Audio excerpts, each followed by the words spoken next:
Good afternoon, everyone. First of all, my apologies because just now it seems like there are some sun rays coming right from behind me. I'm sure that's going to go away in just a few seconds. And no amount of light could compete with the sun behind me. But anyway, hope you can see it. Hope you can see me well.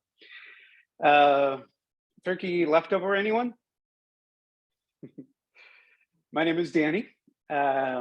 As Stella mentioned, I am the owner of a digital marketing agency based here in Chicago. And we've been around for 14 years. We started actually as a tiny little operation in Fort Worth, Texas, but the agency has been based out of Chicago since 2017.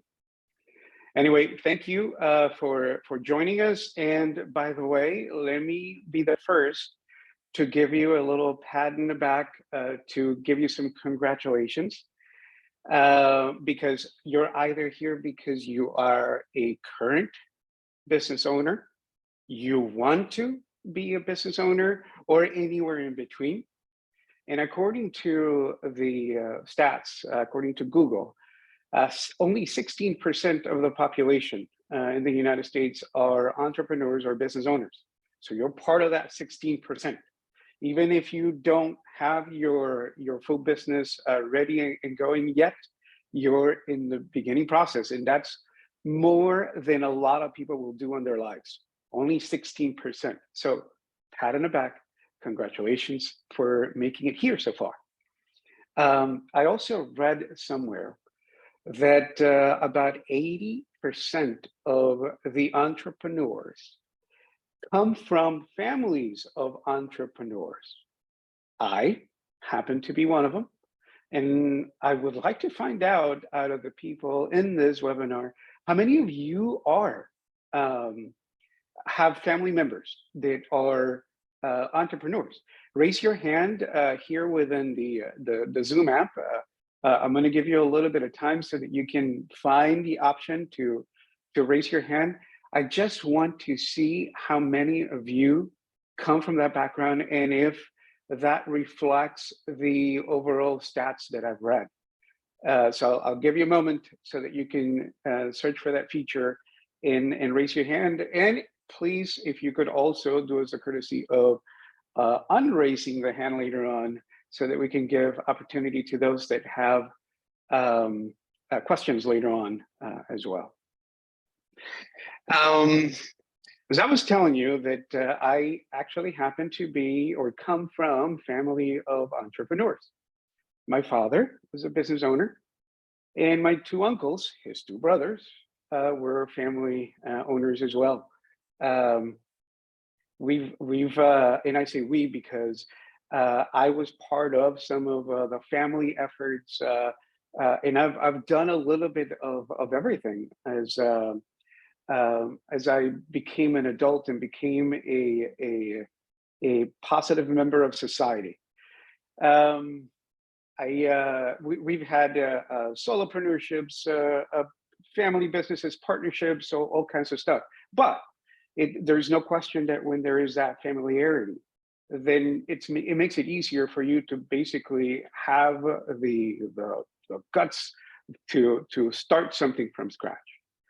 And I'm telling you all this because I want you to know that I am one of you as well. I started this agency from nothing, with no capital.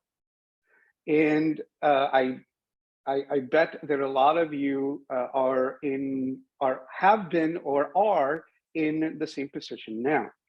And one of the things, when I was talking to the city of Chicago, one of the things that came as a subject of conversation is that I have never seen a webinar in which they actually give you a chronological order of what you should be doing when it comes to digital marketing or when it comes to marketing your business. A chronological order, what you should be doing first, second, third, et cetera, for your business, because most of the webinars specialize on one very specific thing of your entrepreneurial effort. My intention, my goal this afternoon is to kind of go down the list of the things that you need to uh, cross or check off on your list so that you can be as successful as possible for your business online. And the reason for the title of Still Marketing Like It's 1989, there's a story behind it.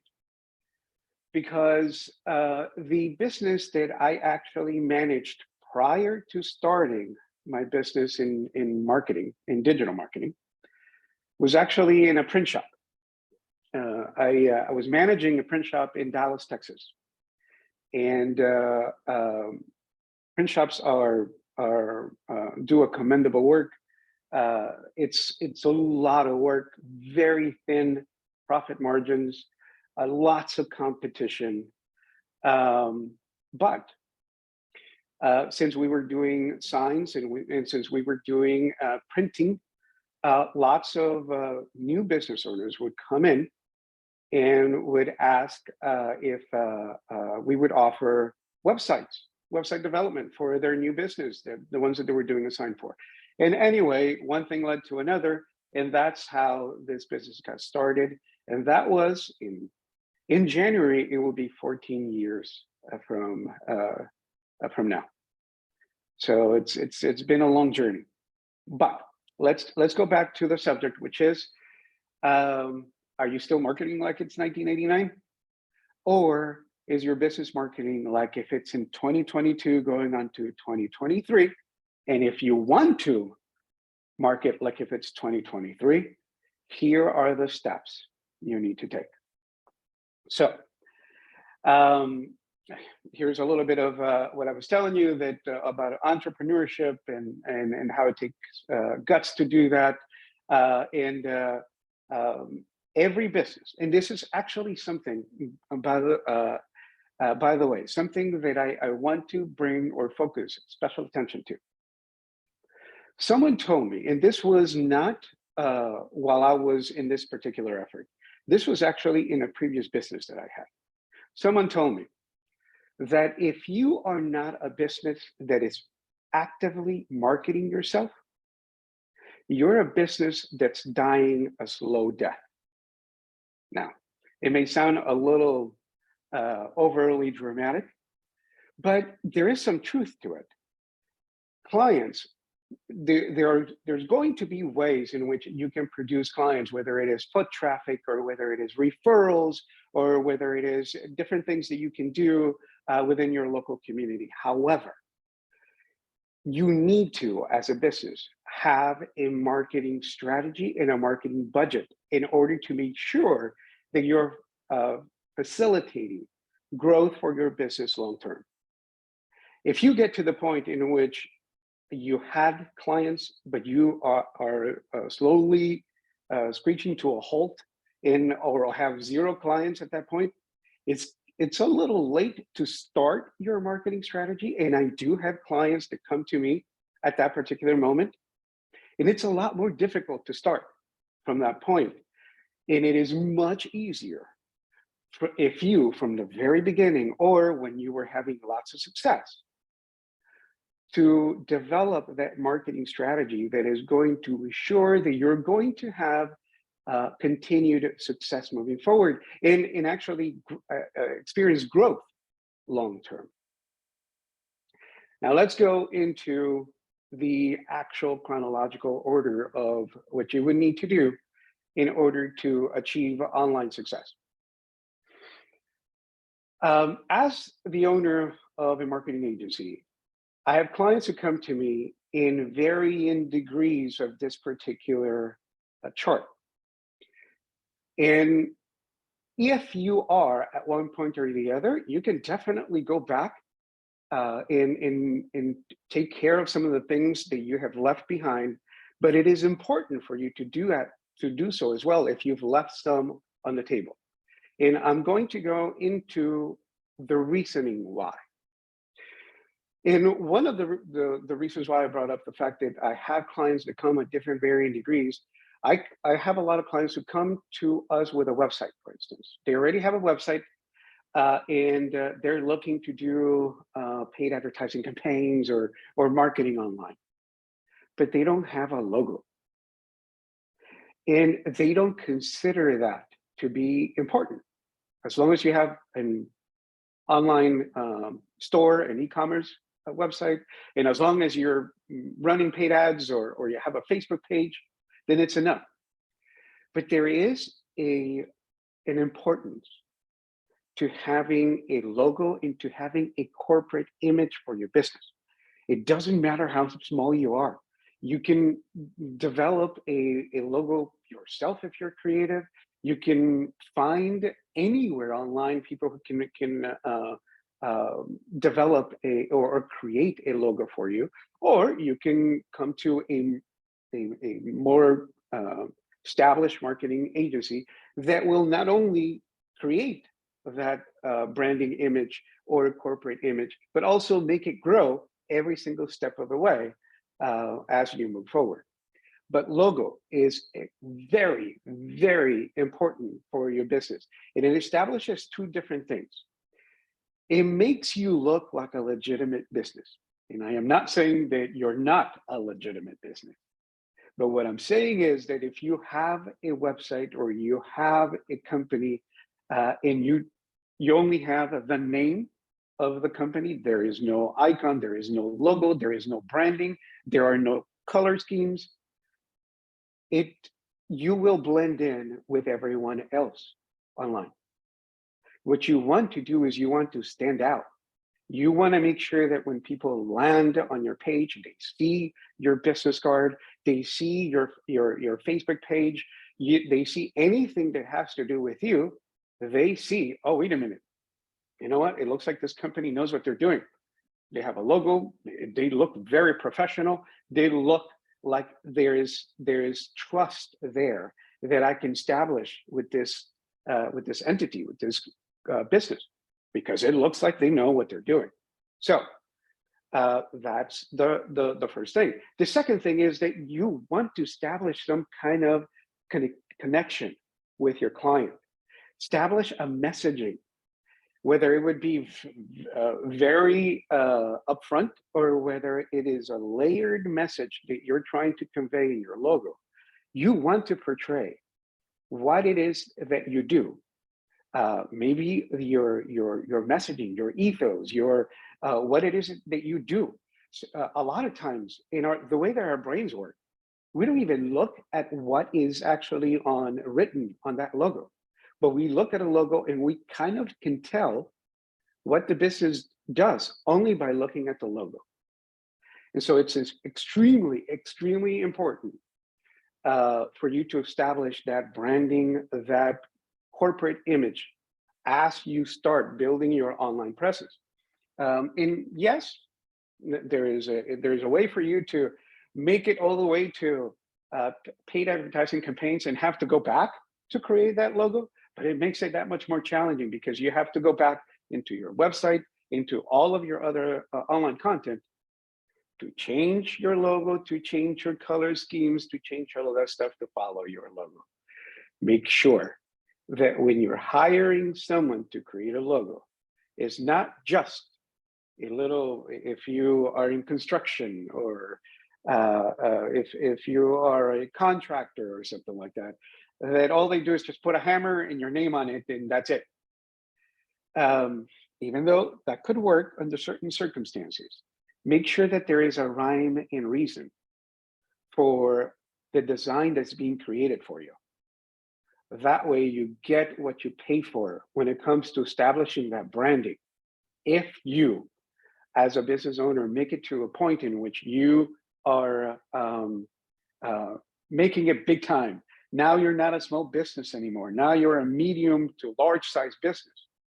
It's a lot more difficult at that point to actually go through a rebranding. You're going to lose that connectivity you've established with your current clientele.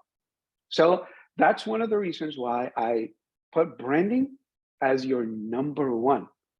That way you can build from it. Everything, your website, all of your online content, will be based on your branding. All right, and speaking of, your second step in order to achieve online success would be a website.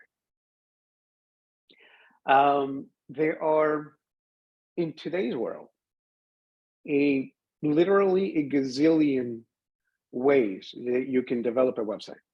You can do one yourself in a myriad of different options. You can hire your cousin, your uncle, your son or daughter that is very creative to do it. They can do a fine job. Once you start getting into a little bit more complicated operations online, or on e-commerce websites that need funding and that need to establish payment connections and automations with establishing a click funnel so that when people land on your website, you can obtain their email addresses and that can go into a depth. Anyway, once you start getting into more advanced functions, I would strongly encourage you to seek out help. There is absolutely there is nothing wrong with giving this project to your son or daughter, your cousin, whoever it is that gets creative or that has built a website in the past. There is absolutely nothing wrong with that. But if you as a business owner, you say, I'm going to do it myself. I don't want to give it to someone. I want to take on this project myself. There is another thing that I learned through the process of being a business owner that it took me a while to learn. And even it's something that I struggle with today as the owner of a marketing agency. And that is to relegate. What someone told me, and this was also in a previous business enterprise, in a previous effort, what someone told me is this: look, you are only as strong as the people that you have around you. You cannot. There's only 24 hours in a day, and there is no way that you can tackle everything a business needs, from taxes and accounting and legal representations and contracts and NDAs and marketing, your online presence. And there are so many things that you have to do as a business owner. And what this person told me and stuck with me is this. He said,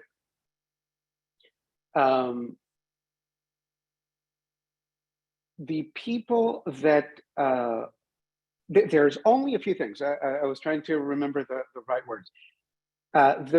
There are only a few things that only you as a business owner can do.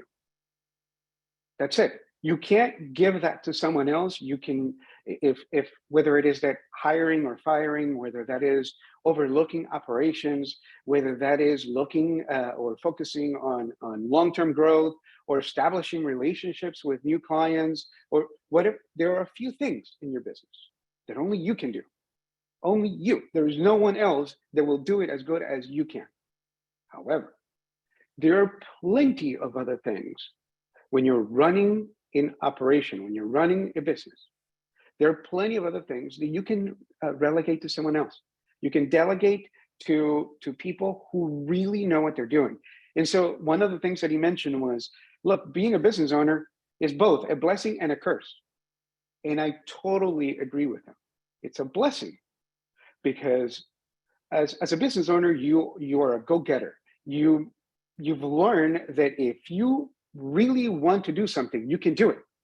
And a lot of entrepreneurs and business owners have that drive, but that can also be a curse because then you start saying, wait a minute, you know what? I can do a website. I don't need to hire anyone to do a website for me. I forget giving it to my son and daughter. I'm going to do it myself. I can do it. And chances are, there's a business owner, because you have that kind of drive and that kind of uh, um, yeah, the drive to do this. You can learn, but the problem is that you're focusing on things that other people can do and can probably do it better than you can, based on the fact that you would be learning this from the beginning. So if you focus actually on some of the things that only you can do, operations, long-term growth, establishing or going to networking events, establishing relationships with future clients, overlooking the finances and the accounting of your business. Those are things that only you should be doing, or you should be hiring someone that is very capable to do that. But um, things like online marketing, things like taxes, things like the accounting for your business. Those are things that you can actually delegate to someone who is a professional at that, or you can hire someone to come into your business and run those things. And you can focus on the things that really will make your business as successful as possible moving forward. Taxes is one of those things, by the way. I actually, my business was super tiny in the first few years. And I hired someone that was kind of like a nephew of a friend that I knew that was doing this. And as I was going into the 5th or 6th year, my business started growing, and the person was not as responsive, so I moved to someone else to run my taxes, and actually tax consultant. And I had to go back and pay penalties and taxes for that and I had been paying more taxes than I should have for the first 5 years, just because I didn't hire the right professional for that. So don't make the same mistake with your marketing online, with your website development, with some of the other things that you're going to be, they are going to be key for your success for the business. By the way, there's one thing that, and I think that as we move forward, write this down if you guys can. It is very important that your website has a few very key components on your homepage. And it is shocking to me, and of course, this is what I do for a living, but it is shocking to me how many websites, even from Fortune 500 companies, are missing some of the key components on the homepage. As you have probably have noticed, and if you've been around for a little bit, I'm no spring chicken. I tell everyone that I know that I'm more of an early summer chicken, but I've been around for a while, and I've been around since the early stages of the online world. And I've seen how websites grow from just a little window with a ton of tabs on the left-hand side and a ton of tabs on the right-hand side, and you basically have to click each one of them to go into each one of the sections. Nowadays, websites tend to be a lot more visual, lots of video and graphics and imagery, but they tend also to be one-pagers. And if you want to delve deeper into a specific subject, then you can go into a different tab. But there's a reason why there's been a change from just a little window and then a bunch of tabs to those one-pagers, those long page websites. The reason for that is search engines online. You see, what happens is there is an increasingly bigger percentage of amount that is indexed on your homepage than in any other part of your website. So your homepage is treated as like the book cover, and a lot of your success on search engines are going to be key to the design and the layout and the content that is on your homepage. And that's the reason why you're seeing a lot more of those one-pagers than you're seeing some of the other websites. Now, as far as the things that you need to have, the 4 key components, here's the thing that you want to have. First of all, assuming that you already have your logo, you want your logo to be right up in the front or right in the very beginning strip of your website, visible. People need to see it when they land so that they know that where they clicked it and where they landed is the same place. Second thing, what it is that you do right away. Not somewhere down at the bottom in a very extensive paragraph. No, right there. Because we are going into a world in which our attention spans is decreasing day over day, definitely year over year. And the website back in the day used to be a lot of text. Now it's all about engaging people with graphics, making sure that your website looks as professional as possible, and being as brief as possible in conveying a message. Logo, what it is that you do. The third thing is what options do you offer on what you do? Are there services? Are there products? Are there categories? You need to have them right there available so that people don't have to start scrolling all the way down, hunting down for content, because they'll go somewhere else. If they cannot find it right away, they're going to go somewhere else. The fourth thing, why they should do business with you. This is very important. You need to have your competitive advantages. Yes, you sell t-shirts online. Yes, you are a wine source of information. But why should they come to you over somewhere else? This is just a screenshot of the top of the page, but if you go to Chicago Wine Press, you're going to see that there is a section there that tells you why, the history of wine press, the person who's running, this is one of our clients, by the way, the person who's running Chicago Wine Press used to be a reporter for the Sun-Times, or they used to be the wine guy for the Chicago Sun-Times or the Chicago Tribune. I can't remember which one of the two. It's been a while since we developed this website for him. But anyway, point is, why? Why should they do business with you? Lay it out in simple terms right there. People don't have to go hunt it down. They need to know why they should stick around. And so, logo, what is it that you do? What kind of options or categories or products or variations of what you offer? Right there, they don't have to hunt it down, and the why they should do business with you. It should be visible.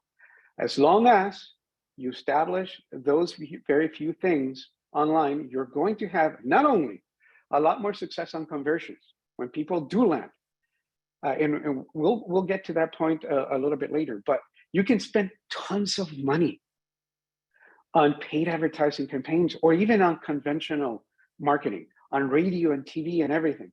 And you're wondering, why are you not getting, you're getting a ton of traffic, but no sales. It could be that your website is not optimized for conversions. You need to make sure that all of these key things are there and are ready available for when a person lands on it, they can go right to it. No hunting for information, none of that stuff. All right, we're starting to run out of time, so let me actually try to be as a little more, I'll give you a little better summary of the things as we move forward. SEO, now your website is done. Now your online store is running, operational. You have orders coming online. You're a busy bee. There's tons of work. And it's the next step to make sure that all of the search engines, Google being the biggest, but definitely not the only search engine available, You have Bing, you have Yahoo, you have DuckDuckGo, you have plenty of others out there. Now there is also searchable content from even within different apps that will allow you to connect to online. So search engine optimization is so key for your business success.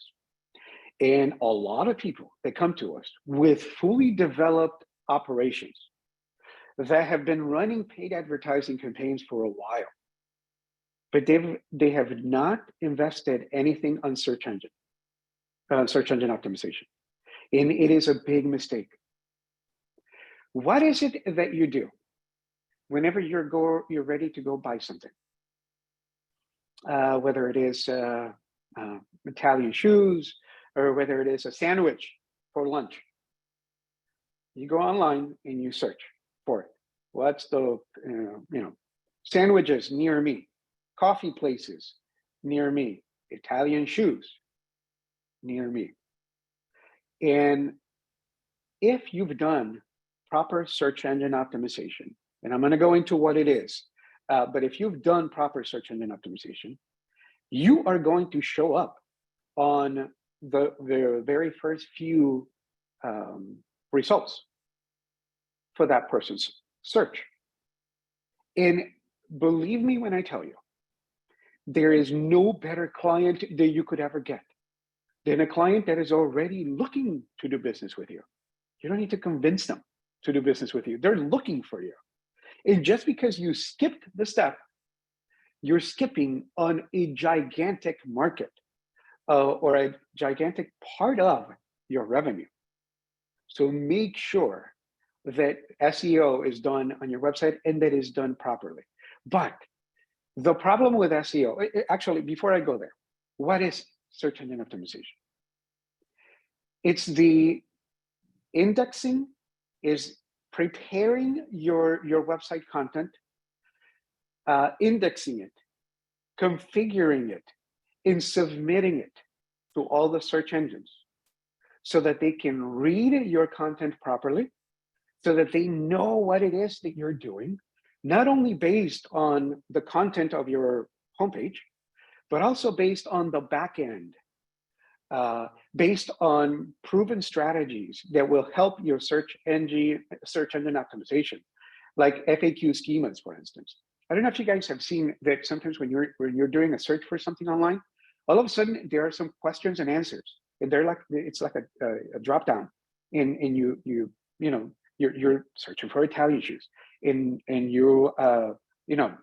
what area of Italy are Italian shoes come from, or which part of Italy has the best leather. I'm just giving you examples off the top of my head. But you see these schema in these FAQs. Well, those are websites that actually created those FAQs so that it can be digestible by the search engines and so that they can show up on the search results. The beauty of it is, though, is that it's basically gathering traffic for you. It's working for you to create traffic for you. Not only are they clicking on your content, which helps you, by the way, but a lot of them will click on the link right below it, which goes into your website and everything else that you're doing. So search engine optimization is gathering all of your information, configuring it, creating a keyword strategy, submitting FAQ schemas and all these other all these other configurations that you do online on the back end of your website, and submit it so that it can be easily digestible and readable by all the search engines. So that's why this is key. And if you've done search engine optimization correctly, there are two things that can happen. There are people who show up on the first page of the search engine results because of their near proximity to where you are. When that happens, it doesn't matter how long you've been on the website, and it doesn't matter that you're competing against people who are spending $10 million on monthly ad spend. It doesn't matter, because you, who've configured your website correctly, and you're very close to the client that is looking for you, you're going to show up on the first few results. Now, there's a second type of SEO, which is long-term and which is content management, which makes businesses show up on the first page, even if you're not close to the person, especially on products and services that they don't need to be close to you. So you will still show up. And there's a second version or a second type of search engine optimization that has to do with content management and long-term strategy of search engine. The very first part that I mentioned is a one-time. It's a one-time investment. It's a one-time configuration. There is management of that content, but the initial SEO is just a one-time project. When you get into SEO subscriptions and when you get into content management, what you're trying to do is be on the first page regardless of your geographical location. And that requires a little more effort and that requires a little bit more capital. But is it worth it? 100%. Because you, like I mentioned, there is no better client that you're going to find than those that find you organically and that are already looking to do business with you. So is SEO important? Absolutely, 100%. I strongly suggest that you guys do your due diligence and do your SEO on your website. And if you've done it in the past, make sure that it's been done correctly. Because if you're not achieving traffic, if it's working, if it's achieving traffic, if you are on the first page, then you know it's working. But if you're not, maybe it would pay to invest a little bit of time and effort into it, and it will pay big dividends for you moving forward. This is a little example of a client that we did search engine optimization. And there are industries that are extremely competitive.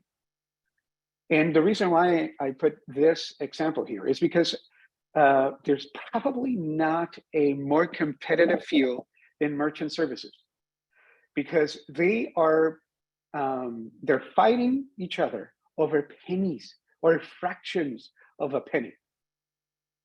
So lots of turnover. It's extremely difficult.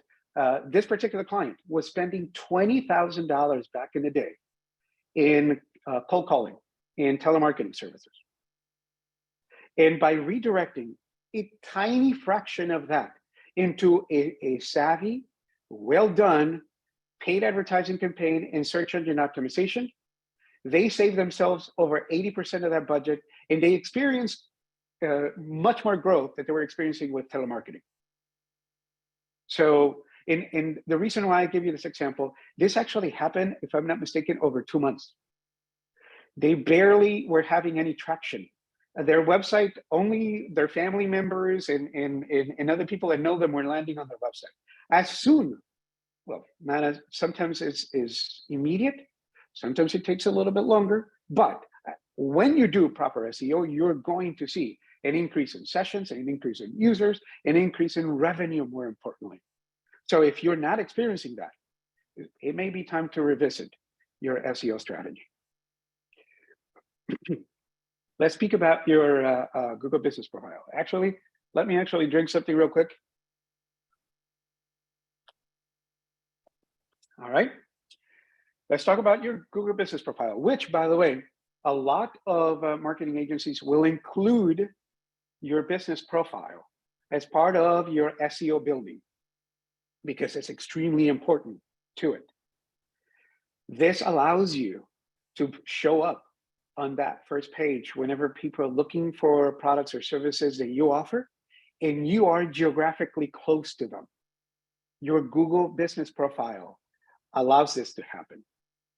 So make sure that you have a well-developed, that you have the messenger activated on your Google profile or business profile, that you have ways for people to just click a button and call you, to click a button and message you, or to click a button and go into your website if they want to learn a little bit more about you. Make sure that it's optimized as well. And this is the reason why it's typically tied with your search engine optimization. It needs to have the same keywords that your SEO had, so that everything can tie neatly. In the search results, the search engines, they can see that you have all your information together. It's like when you walk into a store or an office and everything is in its right place, everything looks perfect. That's how your business is going to look online to Google and all the other search engines, and that's why they will give you preference over someone else. So make sure that you add a Google Business Profile to your service. Nowadays, there are so many things that you can do within your Google Business Profile. You can offer products. How many of you, speaking of being an early summer chicken instead of a spring chicken, how many of you are familiar with Google Plus, a social media platform that Google created that wanted to be a competition to Facebook back in the day, and that just went nowhere? So what happened is Google Plus actually became one with Google Business. And now they're running everything together. So you can actually run posts, you can run specials, you can have a category of your products, you can have products on specials, and run everything within your Google My Business profile. I think it's called Google Business now. They switch that every other month. But anyway, your Google Maps profile. Take advantage of all that. Google, which is a gigantic corporation, could work for you if you have everything configured correctly. Make sure that you do that. Social media. Lots of people, by the way, start here. They don't have, they have zero capital. They just want to start something and they just forget it. I'm just going to start a Facebook page. You know what? If it's being successful and if it's working for you, great. It's awesome. The chronological order I'm giving you here is what ideally would take place. But I have seen companies who started with social media and they actually established some kind of success even before they did anything else. So, but when I was telling you that Google is a gigantic corporation that could work for you, it's the same for social media. Regardless of how you feel about one social media or the other, it is important for your business to have a profile on that platform, unless it just doesn't make sense. If your target demographic is not there, if you're trying to sell business, if you're a business contractor, if what you're doing is you're analyzing businesses and doing business reconfigurations, TikTok is probably not the platform for you. LinkedIn maybe. But what I'm saying is, whether you like Facebook or not, or whether you like Instagram, or whether, you know, the reels and how it's not photography anymore, and all these kids with TikToks, if your business would benefit from being on that platform, make sure that you are. You owe it to your business to have these giant corporations work for you, as long as you have all your things tidy up and you have a proper presence on each one of these platforms. This is also, by the way, another thing that you could literally be sitting in front of your Facebook profile page and be responding to people all day long.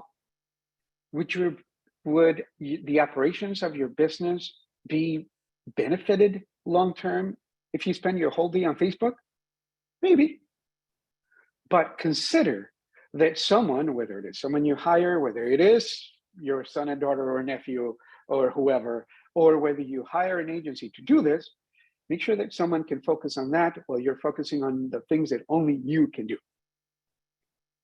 But just because the politics on Facebook and the this on the TikTok for the kids and Twitter and Elon Musk, and I want to stay away. But if your target market is on that platform, you owe it to your business to be in that platform.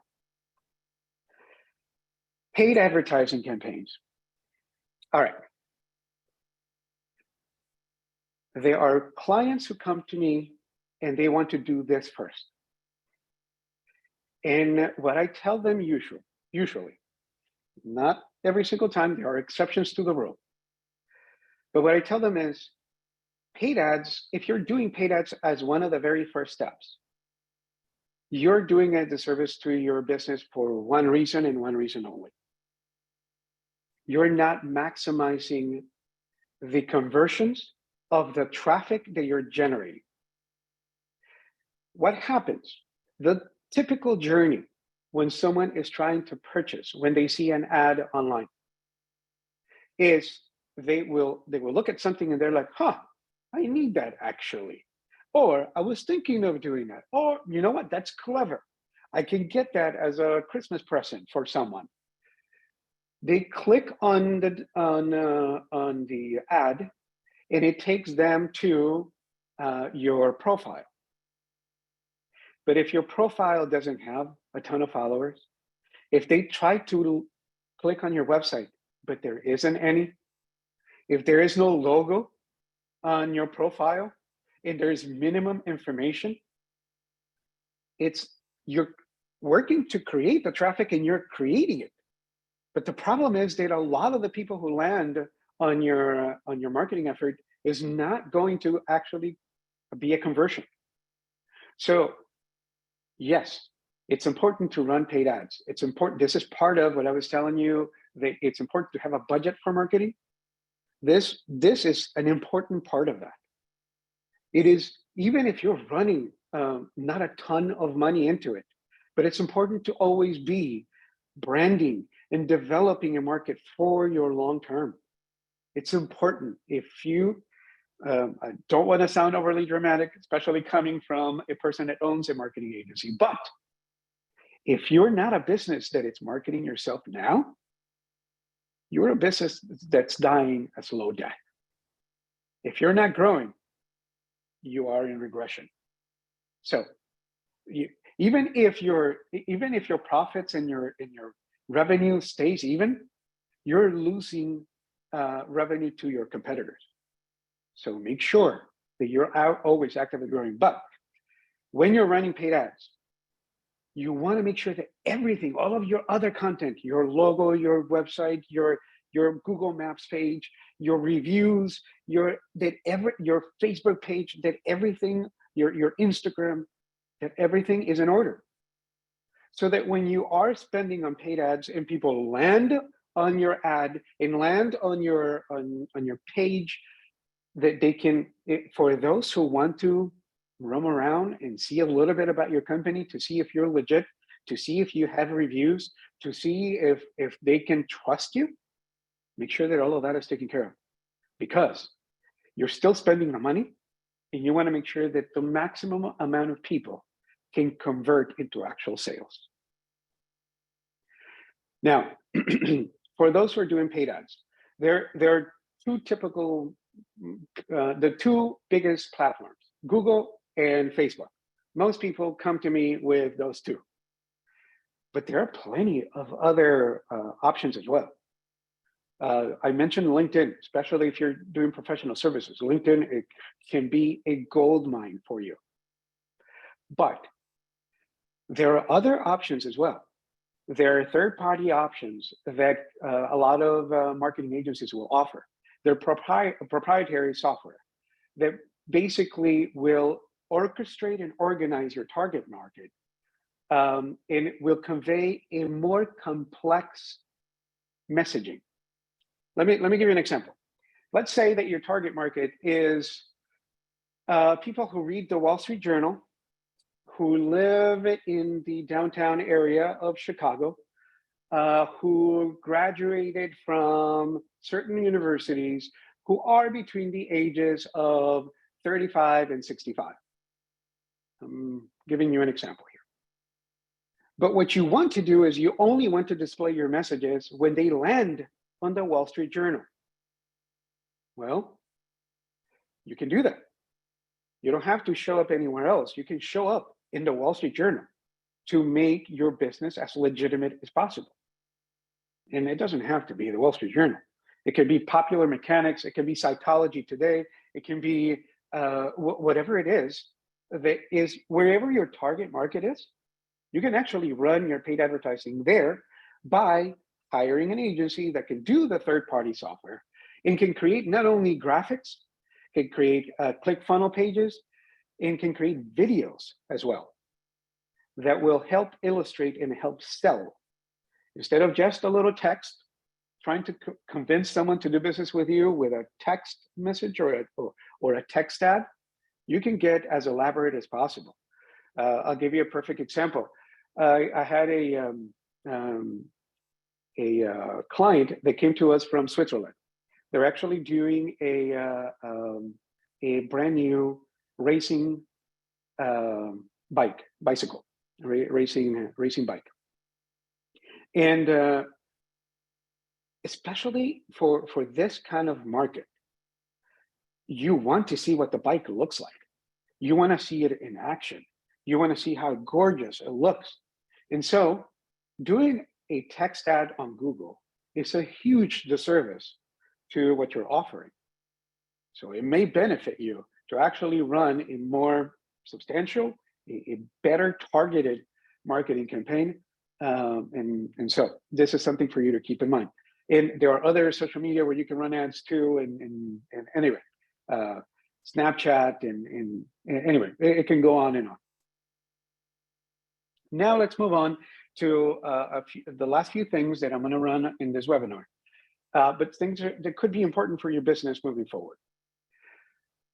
Regardless of what you think of Facebook and Meta, there is a future for the metaverse and for AR, VR, and XR.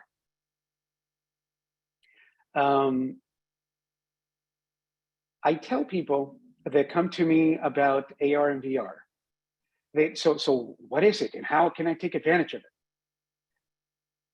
For those, once again, I'm aging myself here multiple times, but for those of you who are not spring chickens, who are early summer, or even worse, chickens, if you could explain to someone in the early 90s that because there is this whole thing of website that you can log into, you can dial through AOL and connect, and you got mail and the whole thing, that because you have this medium, that 30 years later, you would be able to talk to a speaker, turn your lights on, turn them off, tell Google or Alexa to give you a rundown of your day, read your emails, give you an update on traffic, optimize your commute based on an accident that happened. All of it in your refrigerator can order by itself on Fridays what is missing from your website. If you could try to explain someone in the early 1990s that the online world would allow this to happen, they would tell you that that's ridiculous. That's not possible. But in 30 years, we've done that.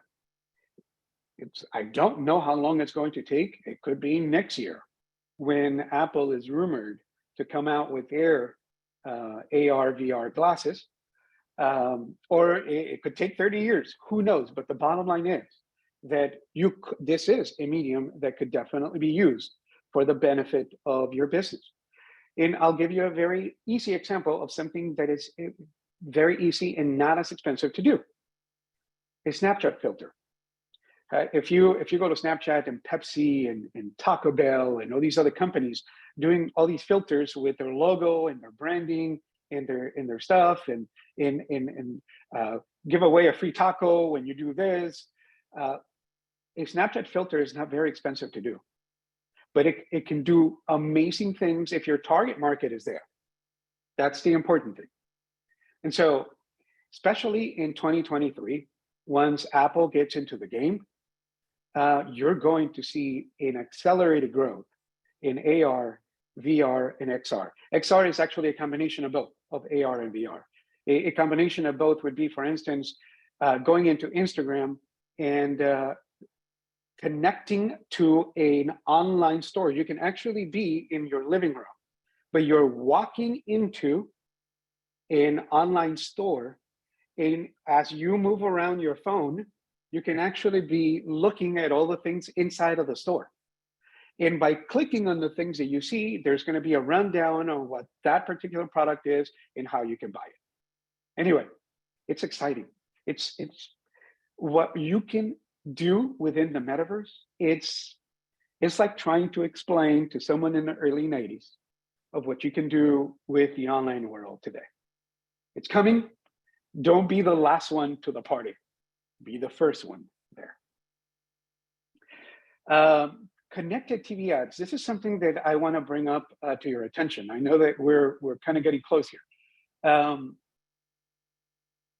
TV advertising used to be something that was reserved for Fortune 500 companies. So you would have to have a budget of millions of dollars to run your ad over entire cities or entire geographical areas, the East Coast and the West Coast and whatever, in the Southwest and whatever it may be.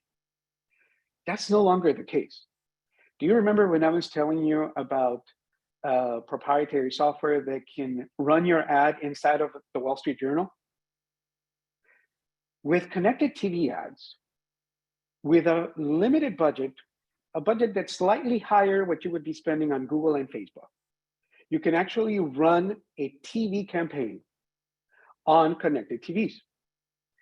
In using the same demographics and the same data points that you would use to do a Google and a Facebook campaign. You want to, let's say you're from Switzerland, you're just, you're in the final stages of testing a racing bicycle, a racing bike. And you want to establish branding on New York City.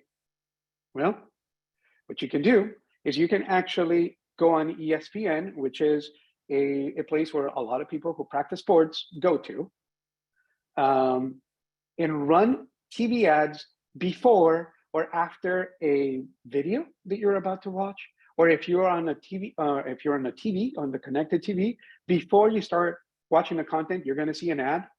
That could be your ad. And the cost is just marginally higher than what you would spend with Facebook and Google. But when it comes to branding and exposure, it is much bigger because the competition that you have is much less. So, and as far as establishing conversions and making sure that you can establish how a client journey, that's why QR codes are you start seeing QR codes there, or there may be a link to a website, which is actually a landing page. So people that land on that landing page, you know that they're coming from your ad. There are ways to track all of this information. So you may want to look into connected TV ads because it could be something that would be extremely beneficial for your business as well.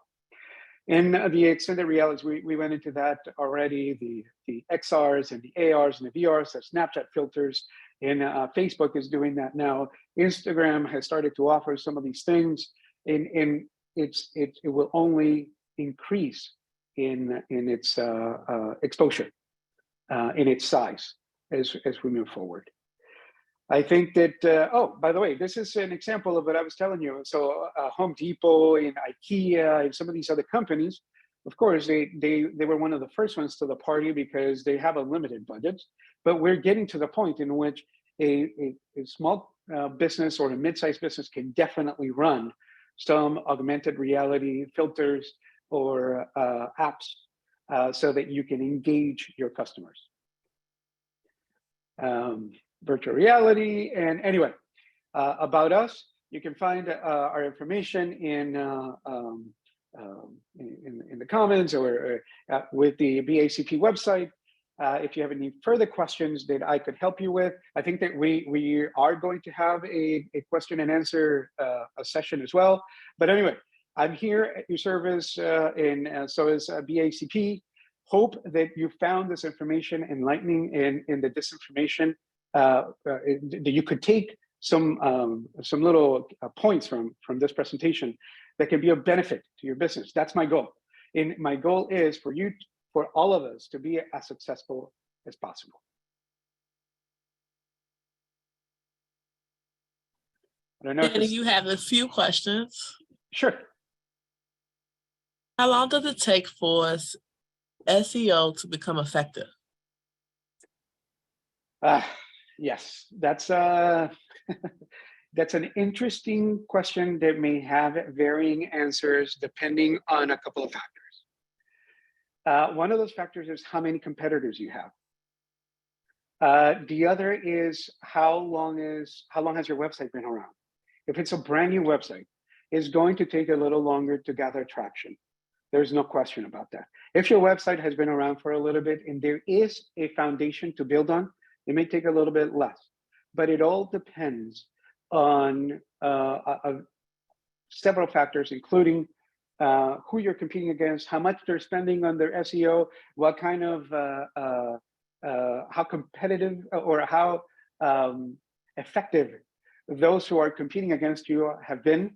But what I can tell you is this: regardless if you're the last one there, whether it is because of geographic advantages or whether it is because of advantageous keyword strategy, you can still get there to the first few, the first three, or the first page of Google. You can get there, even if you're the last one to the party. So just because you have a very competitive market does not mean that you shouldn't do this. You should definitely do this. I already mentioned this kind of the market that you will attract from organic traffic is going to be the best market that you'll have.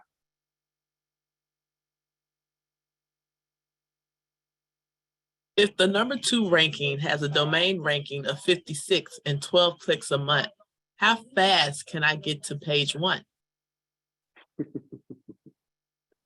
That is a question that doesn't have a direct answer because there are many factors. So here's what would happen if you come with that question to a marketing agency. They'll tell you, all right, so what we're going to do is we're going to do a research. And so what they will do is they'll go on the back end, not of your website, but on the back end of your competitors, and start looking at what kind of strategies they've done, what kind of keyword strategies are working for them, what has worked for other people, maybe not in your geographic area, but they have been very successful. And so I wouldn't be able to give you a direct answer without doing proper research. But if you approach a marketing agency with that kind of question, they would do that kind of research for you.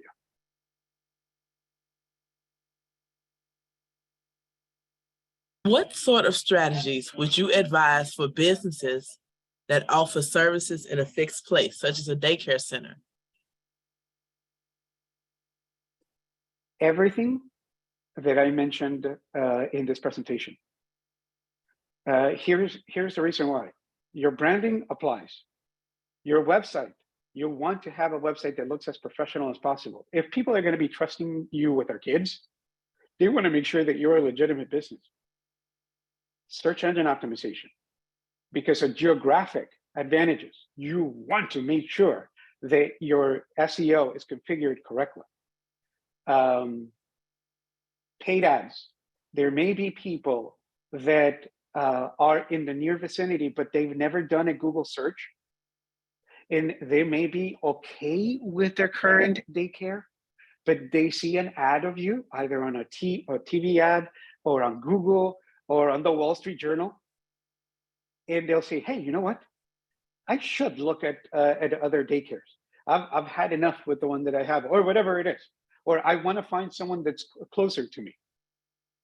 You want to make sure that you're engaging on all of these things if you can. There are no, even though this is kind of a buffet, you can pick and choose if you want to, and especially if the budget is not there for you to do everything, you may have to get creative or do some things earlier than others. But ideally, you want to be doing all of these things. The only things that are optional would be XR, AR and VR filters and running TV ads, because not everyone would take advantage of that, or the budget wouldn't be conducive to every business.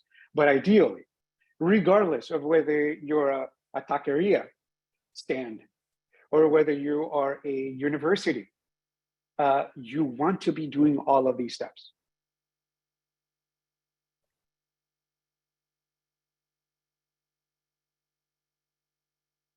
We have one more. Is SEO something I should try tackling on my own? No. As a matter of fact, it's something that not everyone should tackle, even if they say they're SEO experts. Please, please do your due diligence when you're trying to hire someone to do search engine optimization. Do you remember when I was telling you guys that practically speaking, or technically speaking, could you build a website yourself? 100%. If you're a business owner, you probably have the drive in the courage to do so. Can you even learn how to do a complex online e-commerce with automations and landing pages and click funnels? Yes, I can guarantee you that if you look, we live in an online world. You can basically find how to do anything online.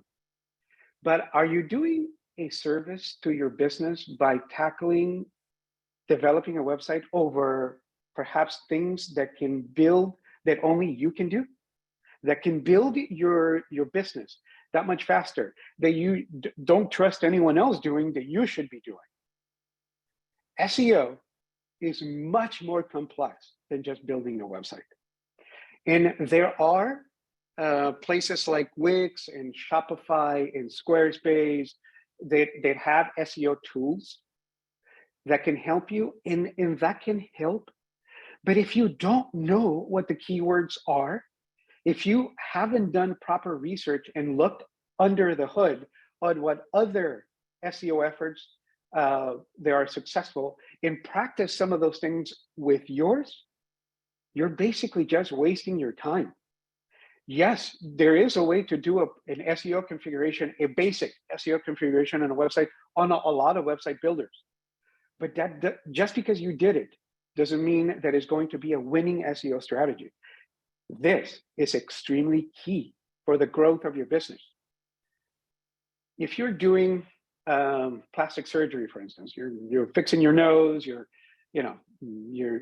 working on your body, whatever it is, you're not going to the cheapest.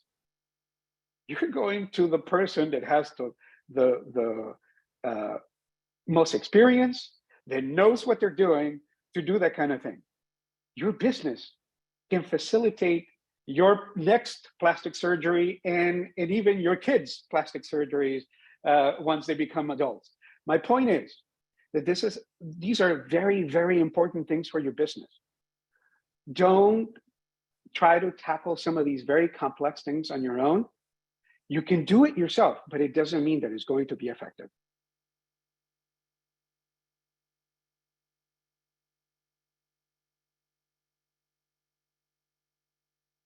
Two more questions came in. Well, one more.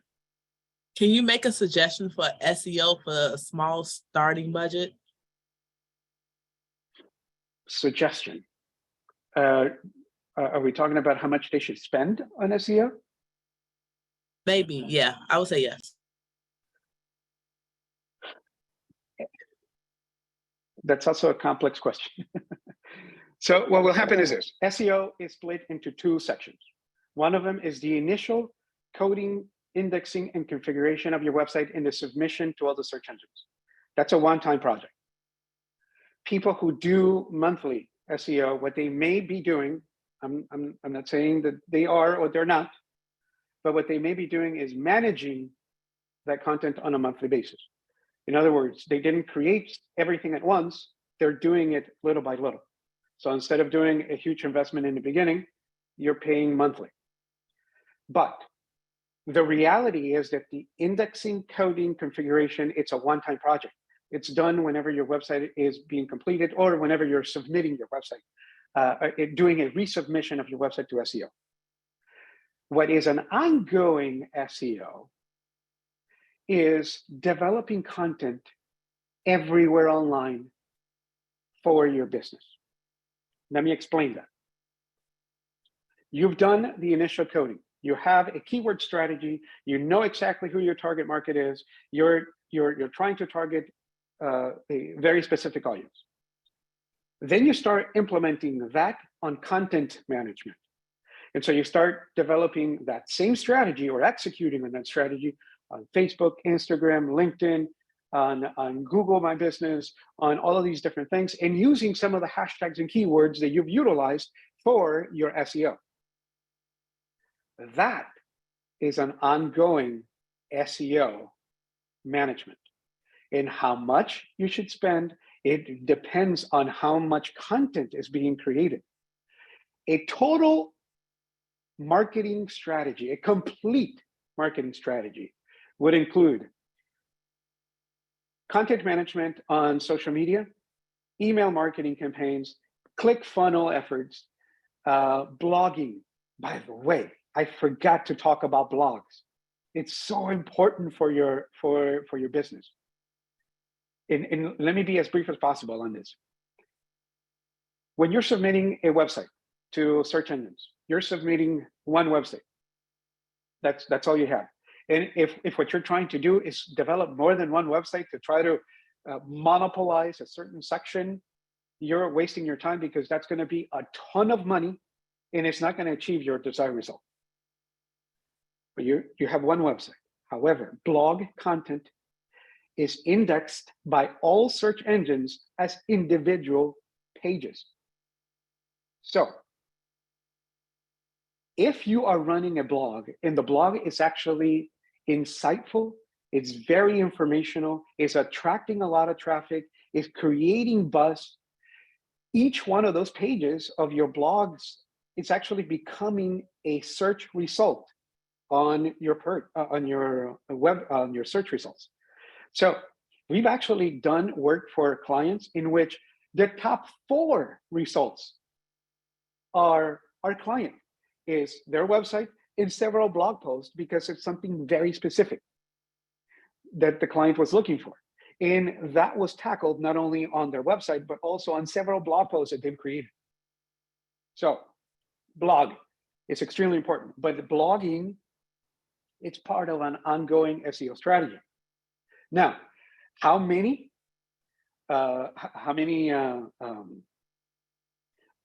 social media platforms, how many email marketing campaigns are you doing a month, what kind of blogging you're doing, that will vary depending on budgets and depending on your business and depending on what you want to do.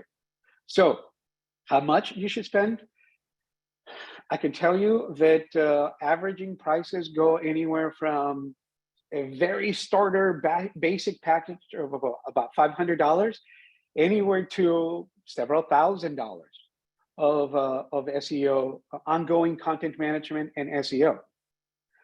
But so what's happening whenever you're doing all of this content on every single platform, and you're doing blogging and your Constant Contact and your MailChimp are all generating links, and they're generating traffic into your website, and all of it is connected, all of it is considered part of search engine optimization in Google, and all the search results are looked at all that, and it creates algorithms that say, you know what, this business, they look like they know what they're doing. So instead of routing the client to this person who has been here for 30 years, but this other person, they really know what they're doing online, we're going to send that referral to this client. That's how the order is orchestrated on search engines. That's the algorithm. And if you're active and if you're effective at what you're doing online, then that's how you get to the top of the search engines. I saw one question. If you're doing constant posts on your social media, will that be beneficial to you? It's not the quality, it's not the quantity, it's the quality. So are you doing daily, and are you getting traction and engagement from every post? Then yes, by all means, do it daily, or do it more than once daily. But if what you're doing is just posting a bunch of things just to see if anything sticks, kind of like throwing a dart blindfolded and see what hits, that's not a winning strategy. So quality over quantity always.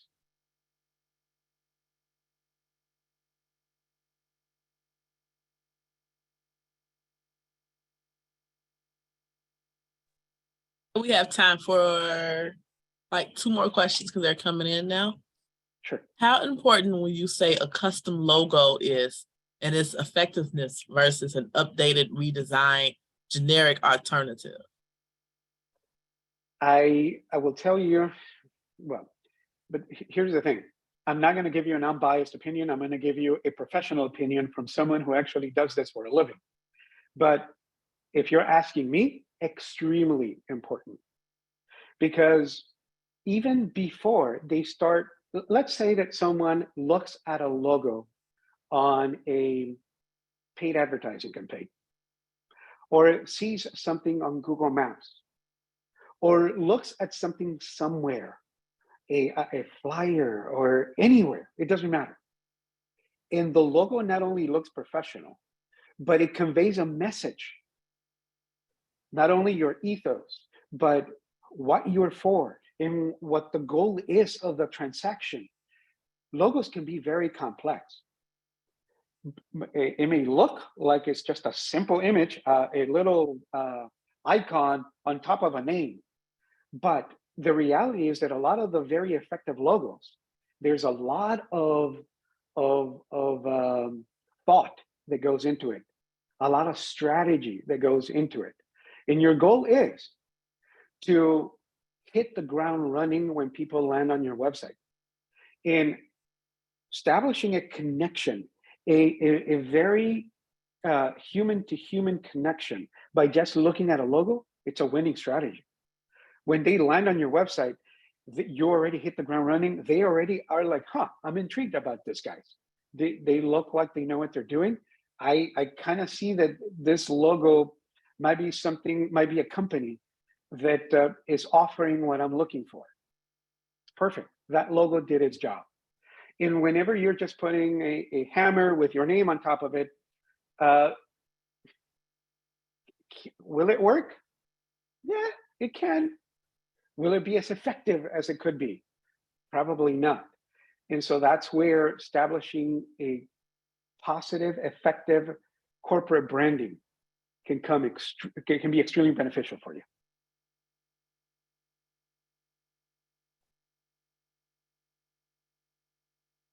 Okay, it looks like that's it. Oh, well, no, one more. As a new business, how important are reviews? And that's it. Okay, repeat the question, I'm sorry. As a new business, how important are reviews? Oh, extremely.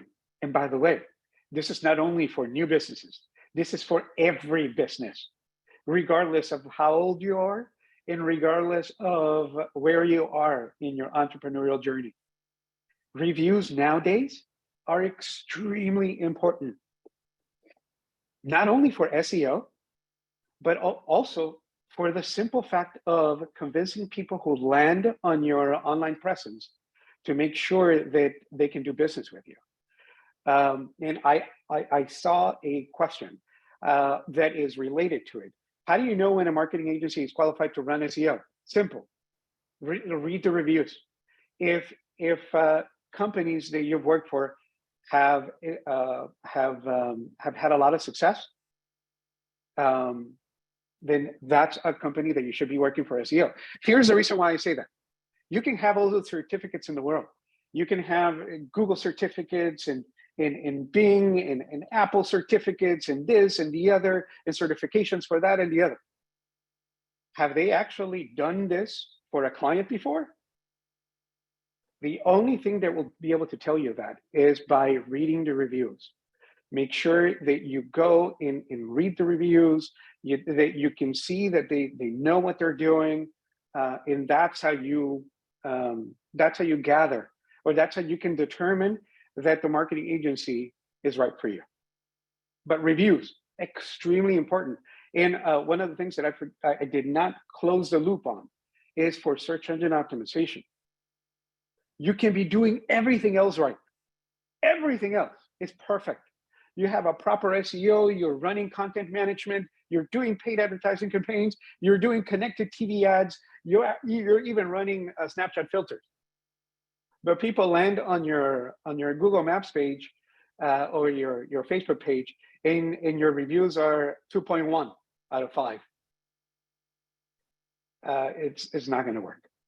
So you need to make sure that you're running that your reviews are there, that people are able to review your services, and that people are happy with you. There are ways, by the way, if you if you stumble and your business has negative reviews, there are ways to dispute them with Google, and there are ways to even try to fix the problem with the person who left the bad review, to make sure that they go back and fix it or delete it. But there are ways to do that.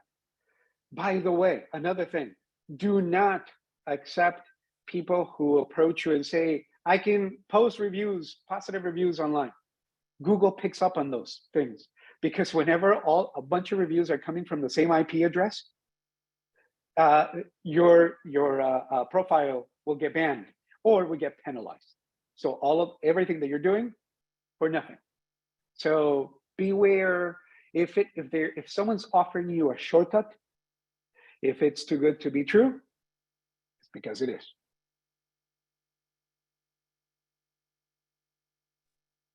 Thank you, Danny. That's all of our questions. Thank you for your wonderful presentation today. I hope all of our attendees were able to receive this valuable information. If you are a part of the BACP Entrepreneur Certificate Program, you get credit for joining this webinar by sending an email to bacpoutreach@cityofchicago.org. Again, that email address is bacpoutreach@cityofchicago.org to receive credit for today's webinar. To learn more about our upcoming webinars, please visit chicago.gov/business education. Again, that website is chicago.gov/business education. Thank you again, Danny, for today's presentation, and we'll see you next time. My pleasure, guys, and wish you tons of success to all of you guys. There is room for everybody. So go get it, knock it out of the ballpark, and wish you all tons of success.